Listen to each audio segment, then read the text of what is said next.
सोचिए, एक दिन आप सुबह उठे और जाने कि आपके देश का नाम बदल गया है। वो नाम जिससे आपने शपथ ली, जिसने आपको दुनिया में एक पहचान दी, अब इतिहास बन चुका है। क्या सिर्फ नाम बदल देने से देश बदल जाएगा, या फिर ये एक बड़ा राजनीतिक खेल है जिसमें हमारी भावनाओं, इतिहास और पहचान को दांव पर लगाया गया है? आज हम बात करेंगे इंडिया बनाम भारत की, जो सिर्फ एक नाम की लड़ाई नहीं बल्कि लोकतंत्र, धर्मनिरपेक्षता और सत्ता की चाल है। इंडिया नाम की शुरुआत सिंधु नदी से हुई। सिंधु को फारसी में हिंद कहा गया, जो बाद में इंडिया बना। ब्रिटिश काल में ये नाम अंतर्राष्ट्रीय स्तर पर स्थापित हो गया।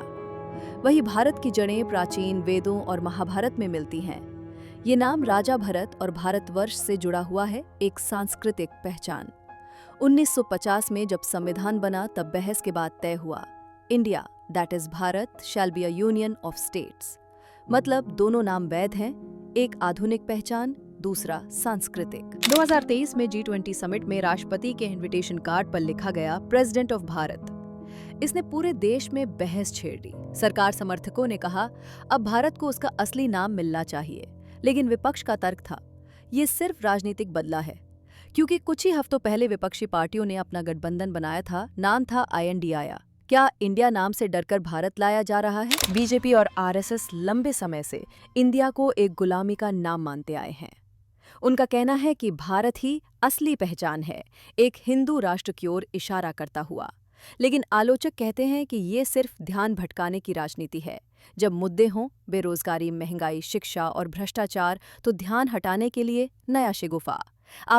अगर इंडिया को पूरी तरह भारत बना दिया गया तो हर सरकारी दस्तावेज, पासपोर्ट, पेन, आधार, कोर्ट रिकॉर्ड, टैक्स सिस्टम, संविधान, किताबें, सबको बदलना होगा। इसमें हजारों करोड़ का खर्च होगा और सालों का समय लगेगा। वहीं ये भी सवाल है, क्या देश के पास इतने संसाधन हैं जब लोग भूख और बेरोजगारी से जूझ रहे हैं? इंडिया अब एक इंटरनेशनल ब्रांड है। Incredible India, make in India, digital India. ये सिर्फ नाम नहीं, देश की छवि है। अगर हम इस नाम को छोड़ते हैं तो क्या हमारी अंतर्राष्ट्रीय पहचान कमजोर नहीं होगी? क्या विदेशी निवेशक और मीडिया भारत से उतने ही जुड़ पाएंगे? संविधान में इंडिया दैट इज भारत लिखा है, लेकिन अगर सरकार सिर्फ भारत को अपनाने का निर्णय लेती है तो ये संविधान के मूल स्वरूप को चुनौती होगी। संविधान का उद्देश्य था एकता में विविधता।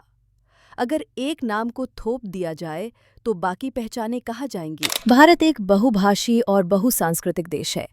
दक्षिण भारत, पूर्वोत्तर, पंजाब, बंगाल जैसे राज्य भारत को एक हिंदी संस्कृति थोपने का तरीका मान सकते हैं। ऐसे में ये नाम बदलना सामाजिक विभाजन को और बढ़ा सकता है।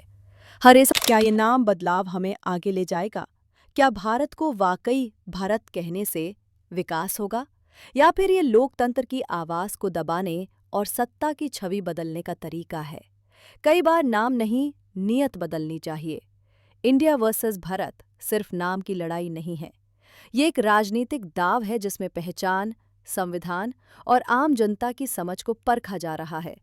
अब फैसला आपका है।